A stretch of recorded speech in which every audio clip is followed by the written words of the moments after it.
Is this on? Yeah, okay. We're going to get started. Good afternoon, everybody. My name's Aaron Goldschmidt. I'm in the Wireless Telecommunications Bureau. I'm the Assistant Chief of the Spectrum and Competition Policy Division, and I've been working on this PEA since we got started. Also at the table is my boss, Jeff Steinberg, a Deputy Chief in the same division. Jeffrey Ridenauer, who is the project manager on this from URS Corporation, and Angela Chason, who is the principal ecologist, who also with URS. If anybody didn't sign in, we have a sign-in table over at the entrance on my left, and you can also get a handout of the presentation for today. All right, so let's get started. Great. Today we're going to be, the agenda for the discussion is we'll do a brief background, and then we'll get into what is in the draft PEA, discussing the process, the alternatives that PEA looked at, and the findings, particularly with respect to migratory birds, bald and golden eagles, threatened and endangered species, and the cumulative impact analysis. And then we'll open it up for questions and answers.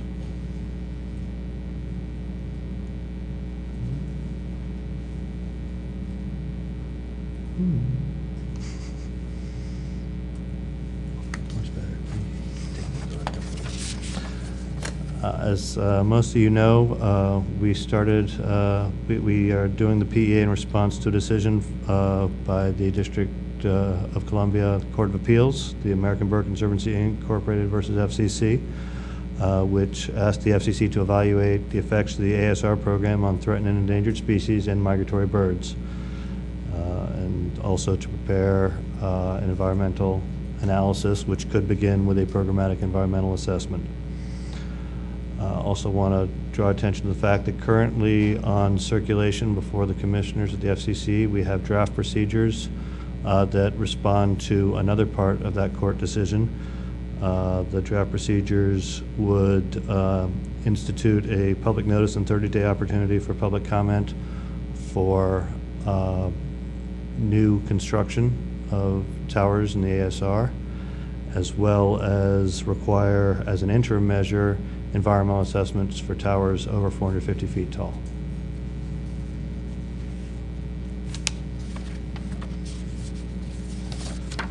The PEA process began with an announcement in the fall for scoping meetings that were conducted in December, 3 of them, one here, one in Tampa, one in San Diego. We received public comment after those scoping meetings took place. We had agency meetings with the United States Fish and Wildlife Service, both the Migratory Bird Division and the Endangered Species Division. We also met with CEQ. In April, we conducted a public workshop that invited people to look at our methodology and where we were in the process.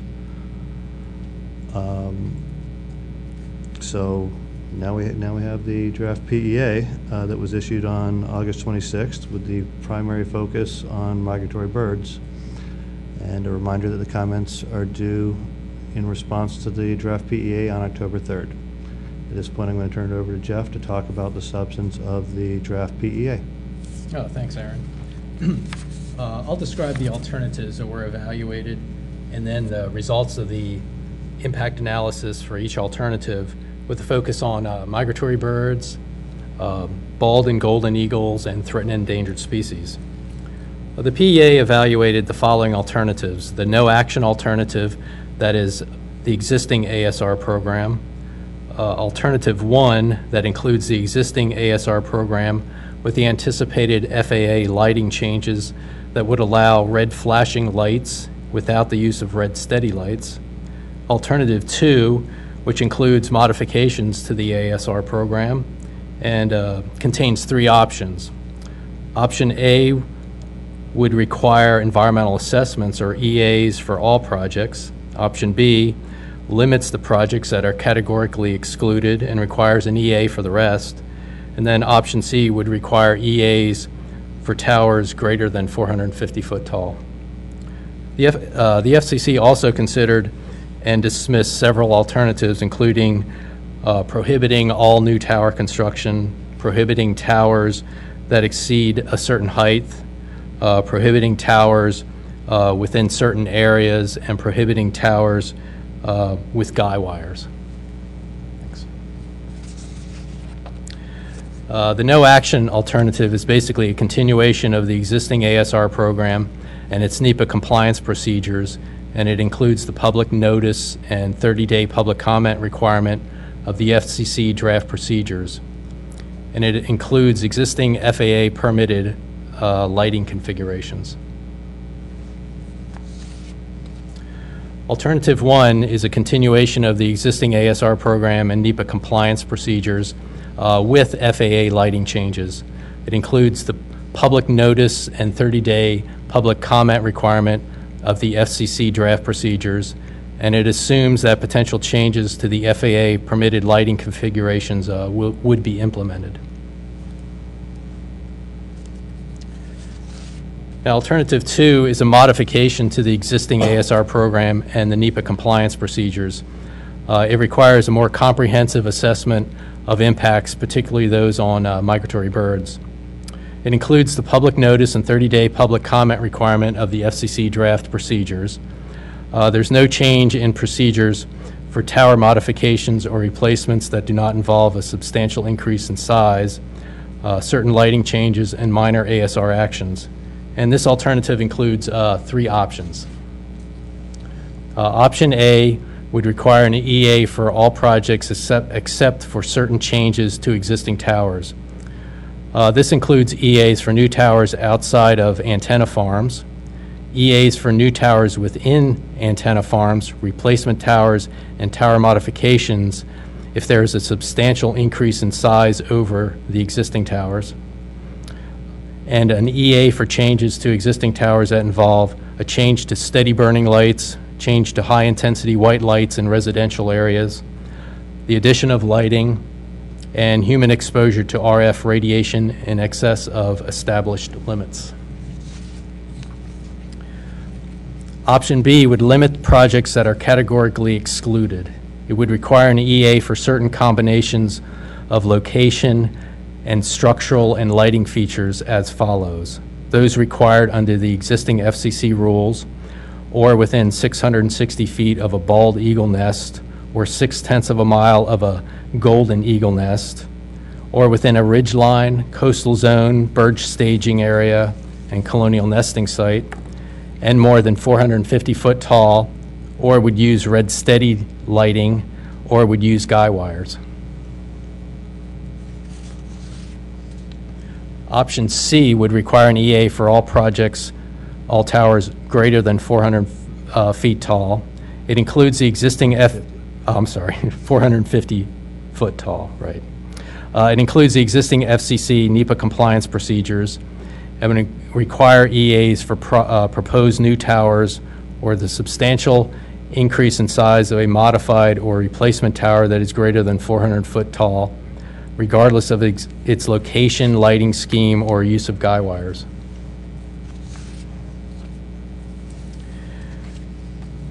The PEA evaluated the impacts of each alternative and each option.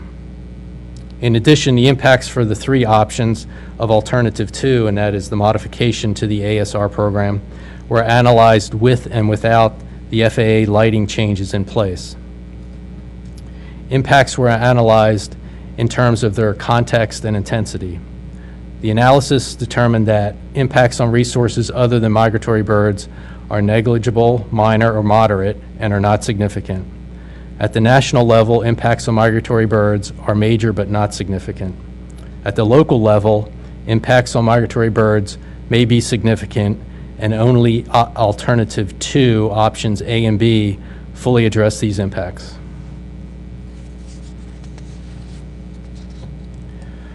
The principal adverse impact of towers is on birds, and especially migratory birds. The next several slides address the impacts of the individual alternatives on migratory birds. In terms of the severity of impacts on birds, taller towers result in higher mortality than shorter towers. Towers with guy wires result in higher mortality than towers without guy wires. Steady burning lights on towers result in higher mortality than flashing lights. Under all alternatives, major adverse impacts on migratory birds would continue, and annual mortality is expected to increase in proportion to the number and types of towers constructed. Now I'll discuss the impacts to migratory birds for each of the alternatives and options. We evaluated potential impacts 10 years into the future for each alternative. For the no-action alternative, annual mortality is estimated to increase from approximately 5 million currently to approximately 6.6 million by 2021. This represents approximately 0.05% of the overall U.S. population of 10 billion birds, and it constitutes approximately 0.2% of annual mortality due to human sources and cat predation.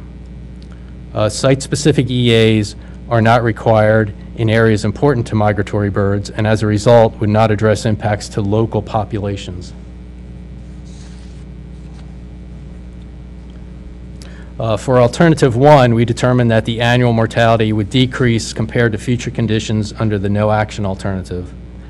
Annual mortality from new towers would be reduced by 50 to 70% because future towers using red flashing lights would not also use red steady lights. Annual mortality from existing towers would be expected to decrease by 25 to 35% if red steady lights are extinguished or changed to red flashing lights on half of the existing towers. Site-specific EAs would not be required in areas important to migratory birds, and as a result would not address impacts to local populations. For alternative 2, option A, we determined that without revisions to the FAA lighting circular, impacts would be reduced to a limited extent compared to the no-action alternative due to EA mitigation measures. If the FAA adopts revisions to its lighting circular, the increase in annual mortality would be reduced by 50 to 70% because future towers excuse me, using red flashing lights would also not use red steady lights. In addition, annual mortality from existing towers would decrease by 25 to 35% if red steady lights are extinguished or changed to red flashing lights on half of the existing towers. With or without revisions to the FAA lighting circular, site-specific EAs in areas important to migratory birds would address impacts to local populations.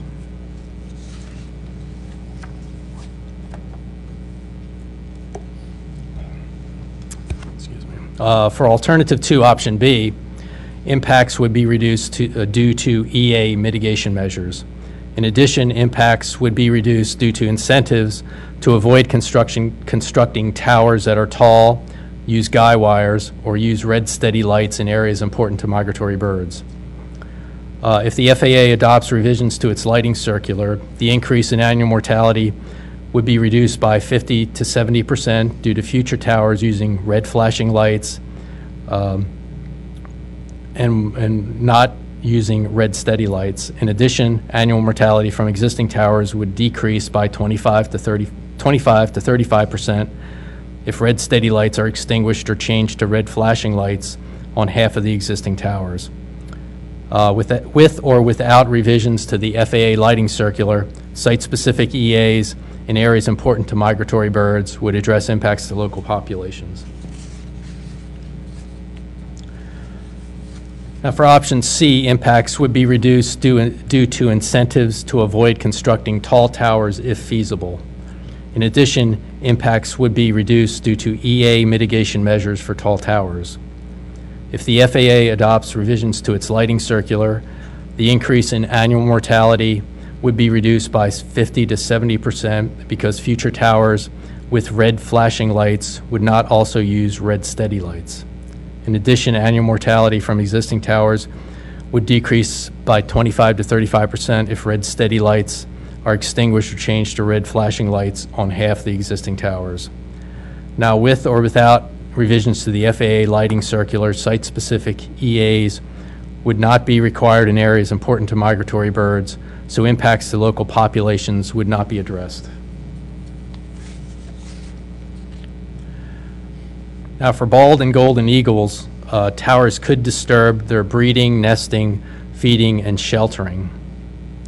For the no action alternative, Alternative 1 and Alternative 2, Option C, we determined that there would be potential for short-term, minor to moderate adverse impacts, and impacts to local populations would not be addressed by site-specific EAs under these alternatives.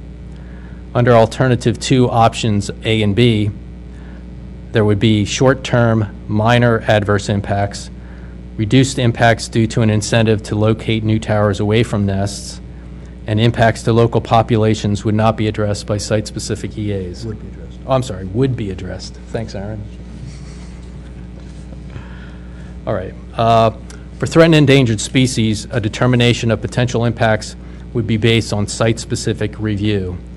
If impacts are anticipated, coordination with U.S. Fish and Wildlife would be required. Under all alternatives, including the no action alternative, short to long-term negligible to minor adverse impacts would be expected. Now, in terms of cumulative impacts, current annual migratory bird mortality due to collisions with towers is estimated at approximately 5 million. Depending on the alternative selected and whether FAA revises its lighting circular, mortality is estimated to be between 3.7 million and 6.6 million in 2021. With no FAA lighting circular changes, all alternatives would result in an incremental increase in avian mortality over existing conditions. Because tower mortality constitutes only 0.2% of the total number of bird deaths due to human sources and cat predation, and approximately 0.05% of the total population of migratory birds in the U.S., the incremental contribution to cumulative impacts is not considered significant. Now, to summarize the findings in the PEA, impacts on resources other than migratory birds are negligible, minor, or moderate, and are not significant. At the national level, impacts on migratory birds are major and adverse, but not significant. At the site-specific level, potentially significant effects on local migratory bird and bald and golden eagle populations would be addressed in environmental assessments prepared under Alternative 2 Options A and B, but would not be addressed under the no action alternative, Alternative 1, and Alternative 2 Option C. And I guess we'll open it up for questions and answers and comments. Just a little bit of housekeeping before we do that. First of all, this meeting is being transcribed and will be placed in the record of the docket, so that takes care of any ex parte obligations. We do ask people who have questions or comments to speak into the microphone so that it will be picked up and also heard by the people who are listening online. We chose not to set up, sort of distinguish and set up separate question period and comment period. Our intent here is, to the extent there are questions about, what we did or what is the process, we'll respond to them. To the extent people wish at this time to make comments about, where we should go for the final PEA, we will listen to them and take them into account. Our intent at this meeting is not to be responding to substantive comments and engaging in the discussion on them. We certainly encourage any comments to be placed in the record in written comments by the October 3rd deadline. To the extent those listening online have questions or comments, I think you'll find there's a place for you to key them in, and we'll get them here. We'll read them, and we would respond to them as appropriate, and they'll certainly be placed in the record.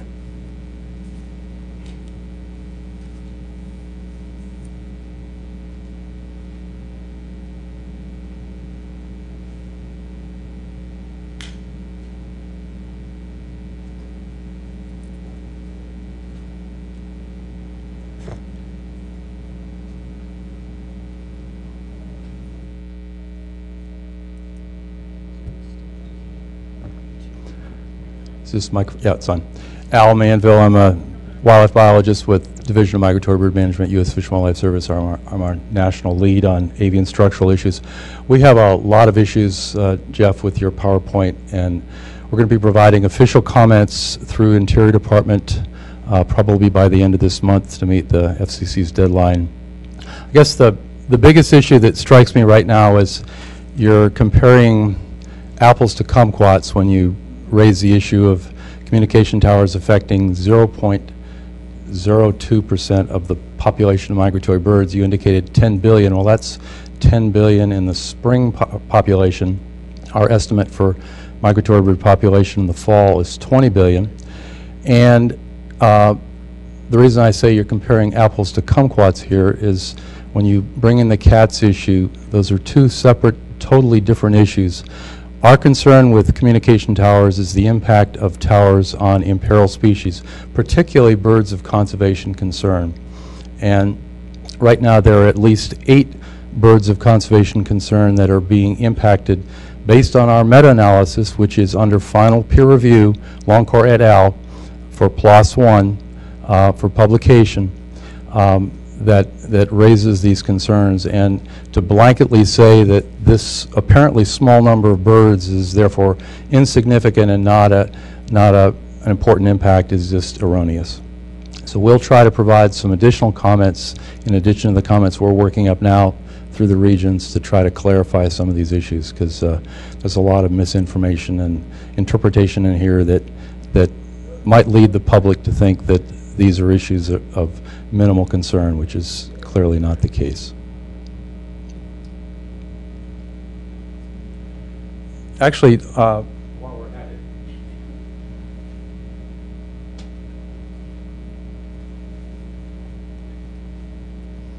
I guess I was unclear what the form and the intention of this meeting was other than a public meeting, so I'm going to provide some introductory comments and then defer to my colleague Diana Whittington, who is our NEPA expert and NEPA coordinator. I want to thank you for providing this opportunity to have this meeting today. We, as I mentioned, will be providing official comments through the Interior Department's Office of Environmental Policy and Compliance, OEPC.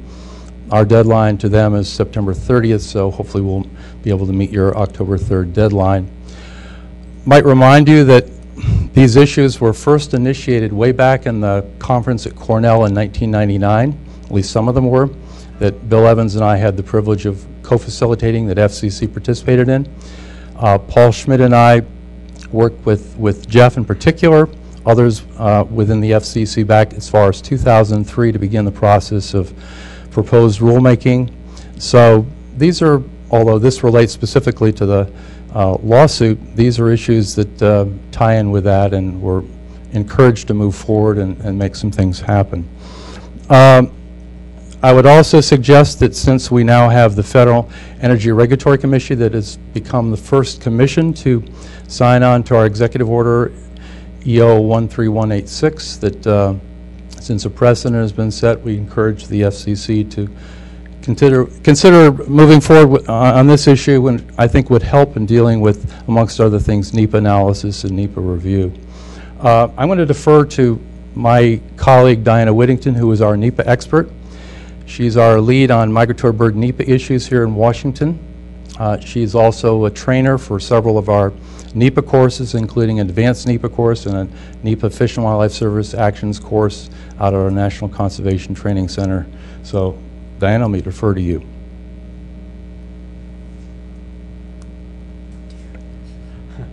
It's too tall. How do I drop this?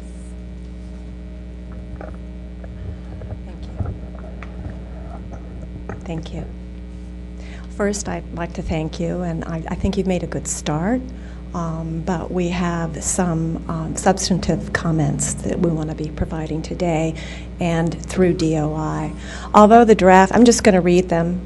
Although the draft PEA includes a reasonably thorough review of the literature on communication tower lethal impacts to migratory birds, we find that its description of the proposed action, formulation of alternatives, and interpretation of impacts significance are fundamentally flawed. We do not support a finding of no significant impact for the antenna structure registration program, and we continue to recommend a programmatic environmental impact statement. In addition, the document does not include requirements for monitoring to determine whether the effects analysis was accurate and if the mitigation is carried out or is effective, although we specifically cited the January 14, 2011 CEQ memorandum on appropriate use of mitigation and monitoring and clarifying the appropriate use of mitigated findings of no significant impact in comments we previously provided to the FCC. We also specifically mentioned that few to no existing categorical exclusions, CEs, were evaluated for their cumulative impacts to migratory birds.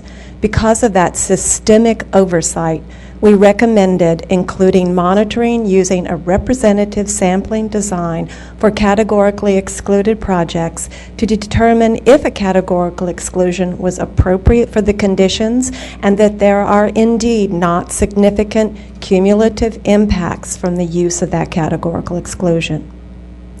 A comment on purpose and need for a NEPA document.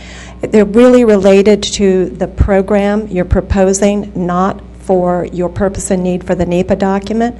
We recommend that the FCC revise the purpose section to establish as substantive goals of the ASR program the need to reduce adverse effects to migratory birds, in particular birds of conservation concern, as listed in our 2008 document, through specific guidance to the cellular tower industry for step-down National Environmental Policy Act analysis, providing them with all the standards and metrics that they would need to conduct appropriate NEPA, and to describe its underlying FCC authorities in order to establish a clear basis for defining reasonable alternative actions that would achieve the goal as set out in the purpose. The alternatives considered should incorporate measures that are designed to avoid or minimize the environmental damages associated with those actions and for contributions to birds of conservation concern. On the subject of significance and cumulative impacts, we previously also made recommendations to develop significance criteria based upon the degree of population declines of birds of conservation concern and to focus the overall analysis on birds of conservation concern. There's clear evidence, as Al alluded to previously, that BCC species may be disproportionately affected, and the cumulative effects to declining BCC species without adequate conservation measures may contribute to their consideration for listing under the Endangered Species Act. The cumulative effects analysis in the draft PEA is presented as a comparison of the relative mortality impacts of cellular towers to the mortality from other factors, and as such does not comport with the regulatory definition of cumulative impacts. The cumulative impacts discussion omits the cumulative effects to birds of conservation concern species from habitat loss, fragmentation and degradation, which are in many cases the greatest contributors to population declines. The climate change discussion in the cumulative effects section is inadequate. For some species, climate change alone may result in significant adverse effects, and the document does not appear to factor climate change into the estimate of overall effects. In many cases, and this is one of them, the cumulative effects impacts analysis alone can trigger significance under NEPA. So what you should be doing is taking a look. The cumulative impacts is the total of all of the effects on migratory bird species. And again, we would emphasize birds of conservation concern. Therefore, the cumulative effects analysis is a fatal flaw in the document. Another significance criteria that is cited in 40 CFR 1508.27B5 in the CEQ regulations, which we think applies here, is the degree to which the possible effects on the human environment are highly uncertain or involve unique or unknown risks. Because the gathering of data regarding the effects of cellular towers has been opportunistic, and no comprehensive monitoring of effects of cellular towers has been conducted, there is a high degree of uncertainty about the effects to birds of conservation concerned species on differing scales, either nationally or regionally, as well as the effects of radiation. For those three factors alone, we believe an EIS is warranted. We have some specific comments on the temporal scale of the cumulative effects. It really should be over the temporal scale of the effects overall. And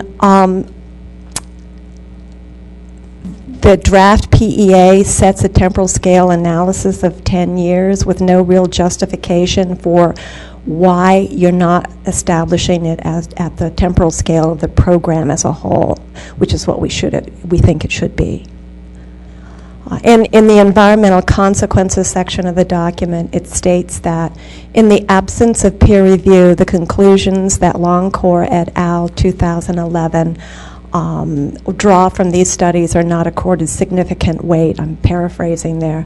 However, the CEQ regulations state that when you have incomplete or unavailable information, the agency should use existing credible scientific evidence. Therefore, we believe that Longcore et al. Should be afforded weight equal to other supporting documents. And again, the manuscript is currently under final peer review and should be published shortly. Our final statement is we really are going to be recommending an EIS with another reasonable alternative that incorporates adaptive management principles. The alternative needs to provide the cellular tower industry with clear guidance about how to address their responsibility under NEPA and to federal wildlife statutes, including the Endangered Species Act, Migratory Bird Treaty Act, and the Bald and Golden Eagle Protection Act. Using the analyses recommended in the preceding discussions, we recommend an adaptive management approach, including a consistent and comprehensive monitoring strategies with metrics designed to, 1, evaluate cumulative impacts, 2, reduce the uncertainty of effects, including radiation impacts, especially to breeding birds, 3, track implementation, 4, determine the effectiveness of the measures employed, and 5, determine whether or not the level of NEPA conducted was appropriate. At a minimum, the EIS should evaluate climate change effects to those neotropical migratory passerine species that migrate at night, such as the Swainson's warbler, Kentucky warbler, golden-winged warbler, and Henslow's sparrow.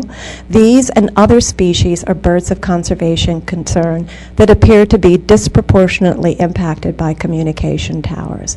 We recommend that a species vulnerability assessment, vulnerability to climate change, be conducted ideally through the use of models downscaled to at least the Fish and Wildlife Service region scale. As presently crafted, the ASR process avoids and minimizes hazards to aircraft.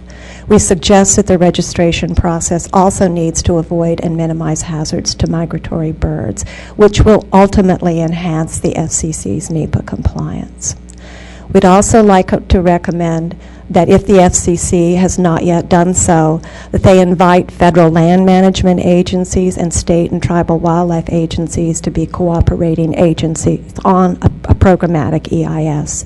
This will ensure their regulatory and permitting needs are addressed in step-down NEPA and will serve to reduce the time required to meet all the necessary requirements for industry. Given the need for a comprehensive analysis of the ASR program, the need for a comprehensive approach to avoiding or minimizing hazards to migratory birds from the ASR program, and corrections to the analysis conducted to date, we also respectfully request at least one additional month extension of this program review in coordination between the FCC, U.S. Fish and Wildlife Service, and others. And again, thank you for the opportunity to provide these comments.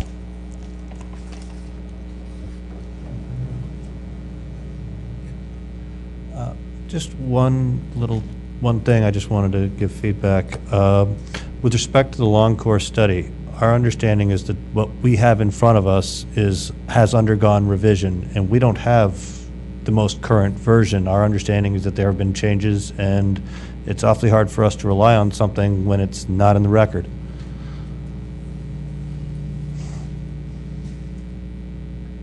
And Aaron, I understand and appreciate that.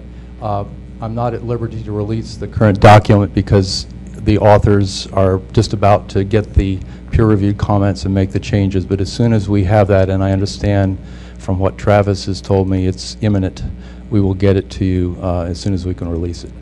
So I appreciate your concern, but we're not quite ready to, as they say, play prime time on this.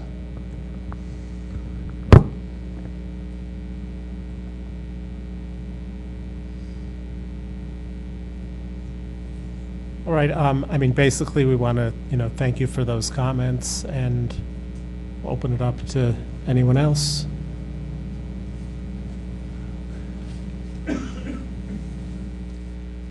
Hi. Hello, I'm Bill Sill, and I'm here on behalf of the Infrastructure Coalition. The Infrastructure Coalition is comprised of CTIA, the National Association of Broadcasters, and the National Association of Tower Erectors, and PCIA. The FCC had a difficult and complex task in preparing this programmatic environmental assessment to determine whether ASR-registered towers will have a significant impact on migratory bird mortality. And from its earliest filings, the Infrastructure Coalition has contended that before the FCC acted, it first needed to scientifically assess the impact of towers on migratory birds so that an appropriate remedy could be tailored. We've seen the mortality estimates revamp significantly downward over the years, and the first peer-reviewed scientific analysis of the causes of bird mortality concluded that over 70% of tower-related mortality could be eliminated if steady burning red lights, L810s, could be extinguished. After 2 scoping meetings and a comment period, URS, the environmental consultant that was retained by the FCC, determined that on a nationwide basis, that towers would not have an adverse effect upon migratory avian mortality. The draft PEA noted that 80% of avian mortality was a result of buildings, feral cats, and automobiles, while 0.2% was deemed attributable to towers.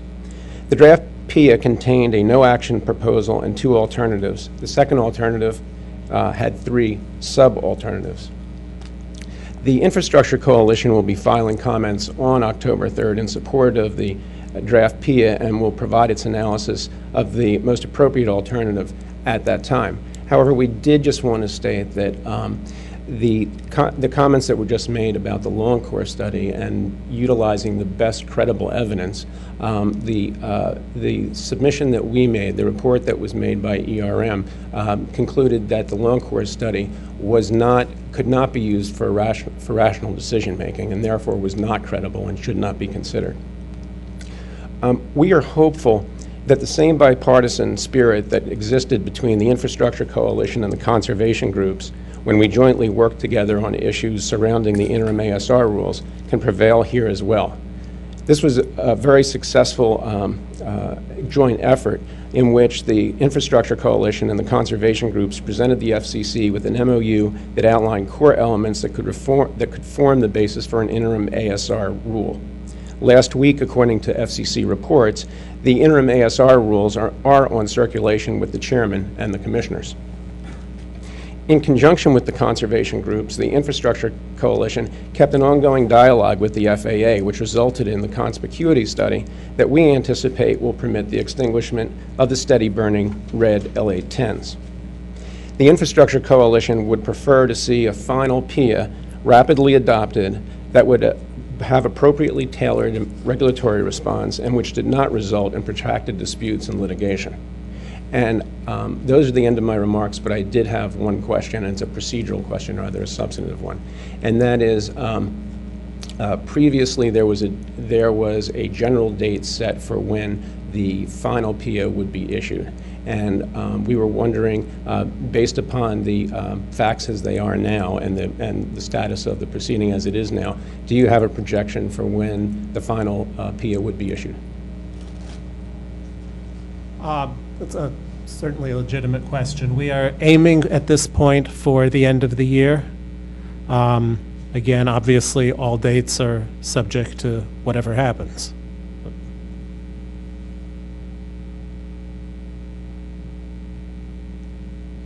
I did get a comment online from Bill Evans of TowerKill.com. He says, the PEA concludes, the impacts of the ASR program at the national level on all resources, including migratory birds, are not significant. In doing this, the PEA contracts impacts from towers to that of greater impacts to migratory birds from cats, windows, and other human sources. However, the PEA fails to point out that some migratory songbirds that tend to forage in treetops are rarely killed at windows or by cats. For example, the long-distant migrant songbird cerulean warbler, which migrates between North and South America twice a year and is currently estimated to have a population of less than 500,000 birds.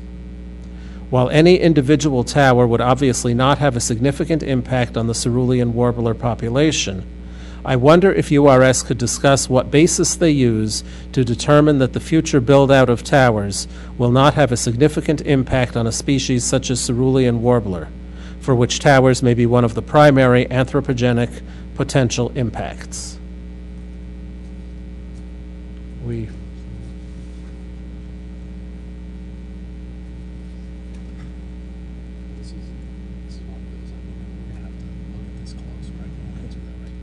Sure. I mean, I think we'll appreciate that comment. We'll take it into account in putting together the final PEA. I don't think we're prepared to address that right now. Or did you want to say anything about our methodology in that? Or I guess the only comment that I have is that, and it's in regard to this comment as well as some that Fish and Wildlife mentioned in terms of the species-specific impacts. One of the difficulties we had was determining the existence of that data in individual population data and impacts on those populations. There isn't data out there. So it makes the assessment on those species individually difficult.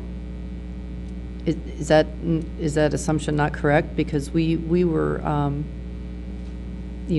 found everything that we can find in the published literature, and our understanding is that those specific studies on individual populations, especially for birds of conservation concern, are not done.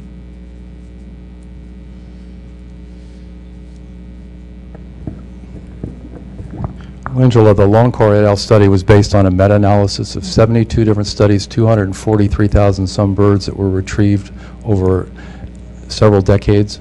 Right. So this is the best we have. Right. This is a compilation of pretty much everything that's out there. So to say that there's no data on individual populations, this is a synthesis. That's what the meta-analysis is. Right. It's a synthesis of what's going on in modeling, trying to determine the impact, in this case, on bird populations. So this is kind of it, Right. basically. But it's overall populations, correct? Well, that, and if there are impacts, for example, Kemper discovered in one night 12,000 plus birds were killed and 32,000 over a 3-night period, whatever his total number was. So that could have been an impact. Just that one tower in Eau Claire, Wisconsin, could have been an impact on clearly local populations, perhaps depending on the species, even a species at a national level. So that's the problem. We have a very limited amount of data, and this is the best we can do here, and this is what we've attempted to do in this meta-analysis review. Okay.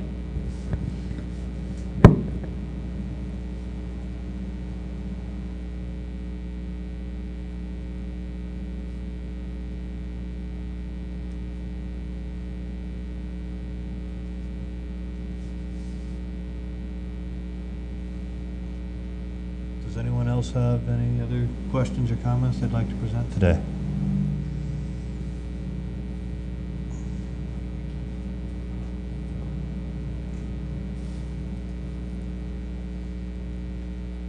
My name is Greer Goldman, and I'm counsel for the environmental groups American Bird Conservancy, Defenders of Wildlife, and National Audubon Society. First of all, we would like to endorse the request from Fish and Wildlife Service for a 30-day extension. We are, as Fish and Wildlife Service, do not agree that the analysis in the long course study is not reliable. It appears to us that that is a conclusion that you are drawing, and we are not clear what is the basis for that conclusion. We disagree with it, and we will be working with our experts to show that in our comments. Can you tell us if you are going to consider this 30-day extension, and if so, when you will let us know? We're just receiving it now, but we will try to address it quickly because obviously we don't want to wait till the last minute to tell you Right, whether it's an okay, extension. thank you. Can you give us an idea beyond what you told Mr. Sill about the final PEA, what you foresee as the longer-term actions that the FCC will be taking? For example, the interim rule is now before the on the 8th floor. Is what's going on here today going to affect that in any way? Can you tell us? I mean, I think the item that is on the 8th floor is expected to go forward.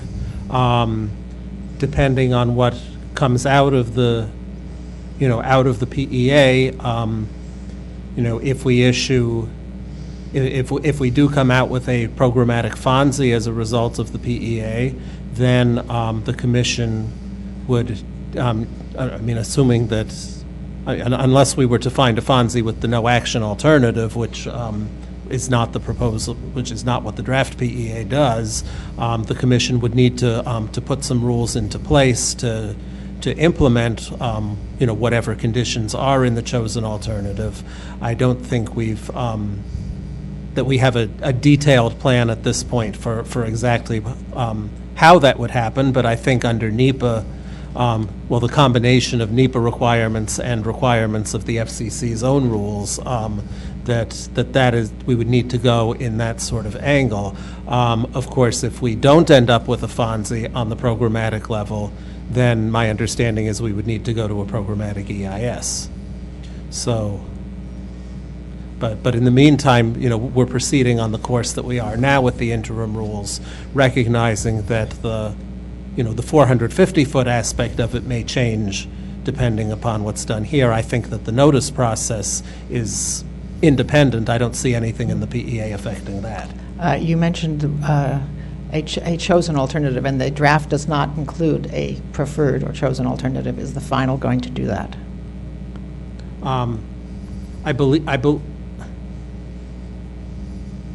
I can't say for certain where we're going to be. That still needs to be completely worked out internally, exactly how because it is a complicated process with the interaction of PEA for an ongoing program, and how combined with something where it's where our action involves really actions by our licensees. It's not an FCC action, so there's a rulemaking aspect involved as well. I think that the FCC will have to choose an alternative. I think the normal expectation is that would be done in the final PEA, but I don't think we've had all the necessary internal discussions for me to say for certain that that's what's going to happen or whether there'll be some other process. The draft mentions that the consultation with the Fish and Wildlife Service, and as you have heard today, the Fish and Wildlife Service does not concur in this PEA. Could you please describe the consultation that has gone forward and what you imagine to be for future consultation? I think the draft PEA describes that we've had 2 meetings with the Migratory Bird Division as well as a meeting with the Endangered Species Division. We've exchanged views. We've listened carefully to what Fish and Wildlife has to say. We intend to continue working with Fish and Wildlife Service. And is the final report going to describe your response to what the Fish and Wildlife Service has been telling you? The final report will address yes. Thank you.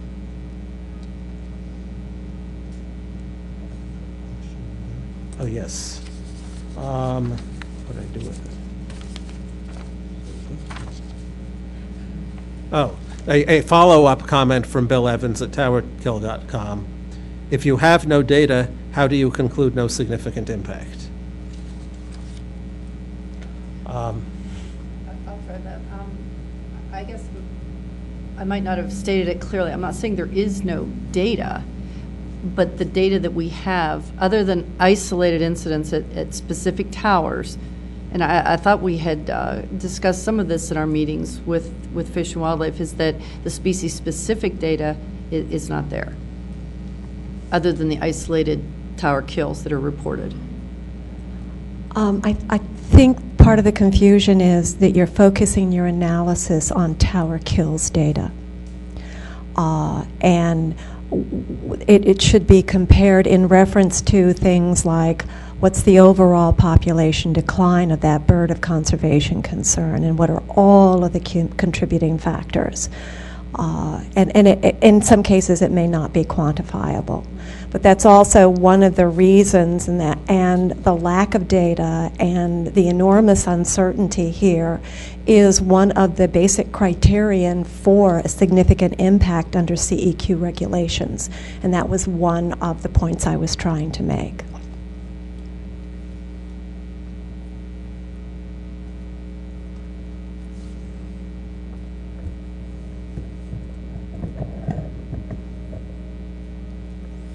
I'm Darren Schrader, Vice President of American Bird Conservancy.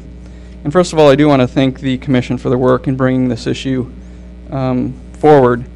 It's an issue that's languished for decades, and was, in fact, one of the reasons that American Bird Conservancy brought its lawsuit. I also want to thank Bill Sill for his referencing the work and the working relationship that the Infrastructure Coalition and the conservation groups that include American Bird Conservancy, National Audubon Society, and Defenders of Wildlife in working together to come up with a MOU that helped, I think, generate the interim rule. But I do also want to share American Bird Conservancy's concerns with the PEA, and many of them have been elucidated by Dr. Manville and Diane Whittington. Most especially the PEA's lack of comport to the NEPA requirements, but also our international treaty obligations under the Migratory Bird Treaty Act. We'll certainly be supplying our written comments, but I would echo our concern in hopes that perhaps a 30-day extension could be provided, because I think clearly the concerns that were outlined by the U.S. Fish and Wildlife Service are numerous, and the Commission would benefit from, I think, an additional 30 days to receive not only public comment, but careful comments that are being crafted by the Fish and Wildlife Service. So thank you.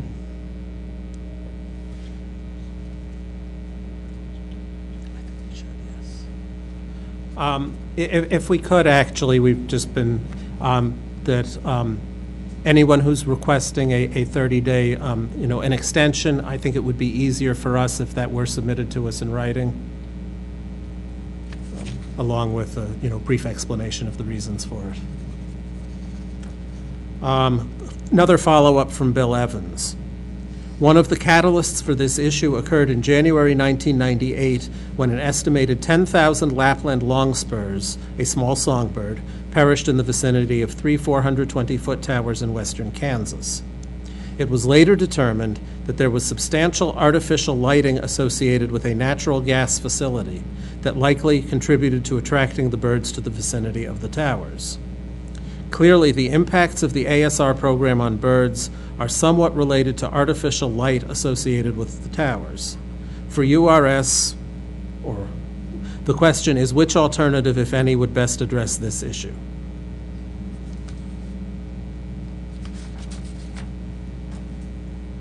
Want me to try that?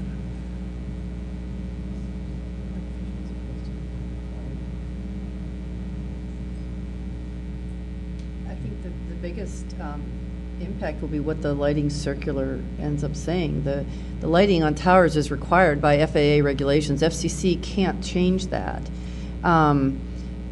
If FAA revises its circular, that in itself would have the largest change in reducing bird kills. But again, until FAA makes that change, FCC can't ask its applicants to do anything that's not covered by that circular, by the existing circular. But Angela, way back to September 2000, when we came out with our voluntary communication tower guidelines, which have not officially been updated yet, but awaiting the FAA lighting circular change and ideally rulemaking by FCC, we have recommended to FCC that outlighting, off-lighting, lighting at related facilities around communication towers, outbuildings, so on, be either put on motion or infrared sensitive, heat sensitive receivers so that it only comes on when it's needed, the light be down shielded, and these are recommendations I think FCC can make or could make within your rulemaking ideally, and clearly within the PEA and final outcome once that's out, your EA or EIS as the case may be. So that's not contingent upon FAA action. Okay. That's a lighting issue, and you may not be able to require it, but you could certainly recommend that lighting be avoided or minimized with the constraints that we have recommended. And we've recommended that not only for communication towers, but for wind turbines and power lines, et cetera, et cetera. Yeah. In response to that, the draft PEA actually does include a recommendation that applicants minimize and downshield security lighting for on-ground facilities and equipment to avoid attracting night migrating birds.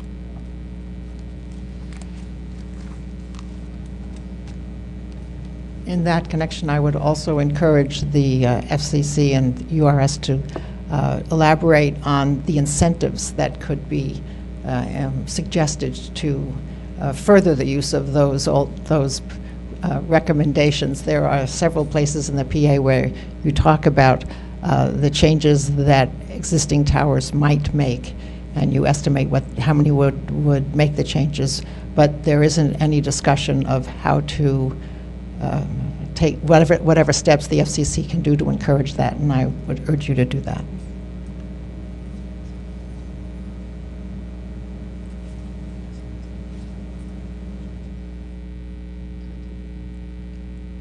Yeah, thank you for that comment. It's,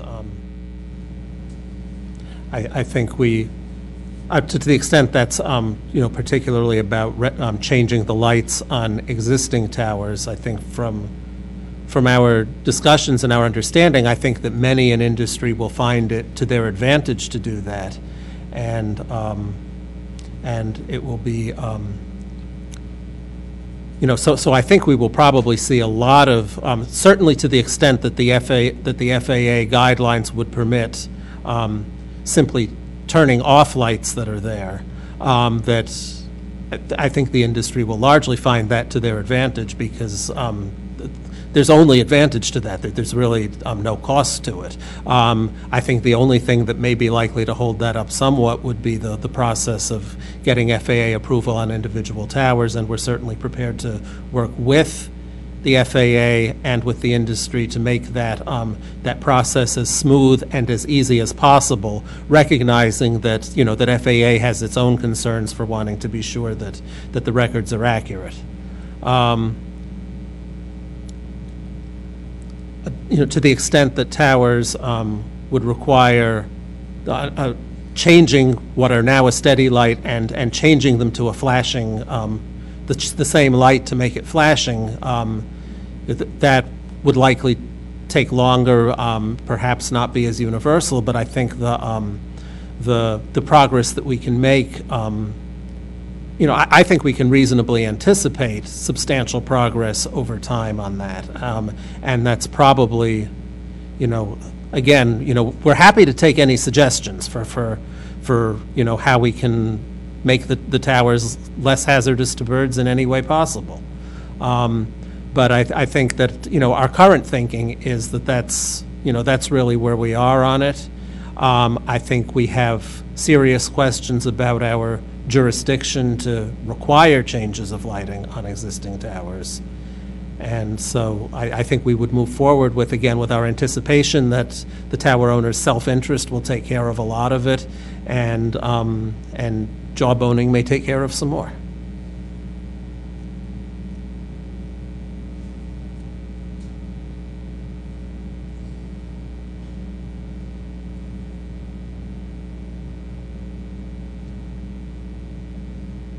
Does anybody else have anything to add? I think in that case we will, oh, sorry. Just one quick question. In the PEA, it talks about future needs and trends of towers. And it talks about, I think it concludes that generally it's expected that new towers being built is expected to generally to decline. Is that correct? That is correct, especially for the towers that require registration. Okay. I guess my question is, I understood that the FCC has taken a number of actions recently to facilitate the future growth of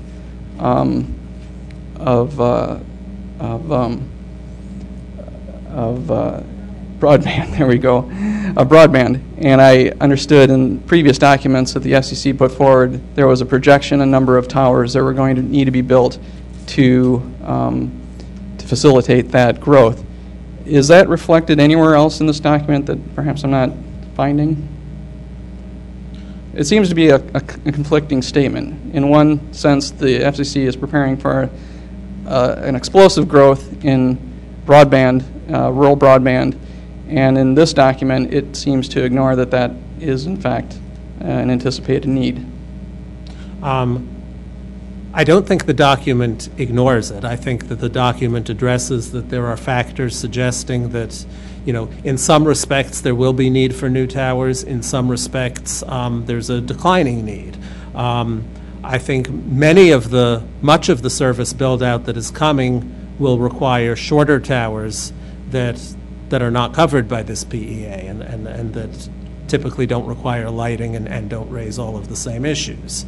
I understand in rural areas there may be more of a need for that more of the towers may need to be taller. I think we take that into account in balancing things out, and for purposes of the PEA, we made the assumption, which we think is a conservative assumption, that the demand for towers will remain approximately level. Any of this, projecting the future is assumptions. Okay. Is there any way the FCC could produce a chart of the anticipated needs based on industry? For example, broadband use in rural areas may need towers, whereas certain cell use would require the shorter towers that don't need to be lit. Is there a way to get a sense of the numbers in a chart? We could consider doing that. Thank you.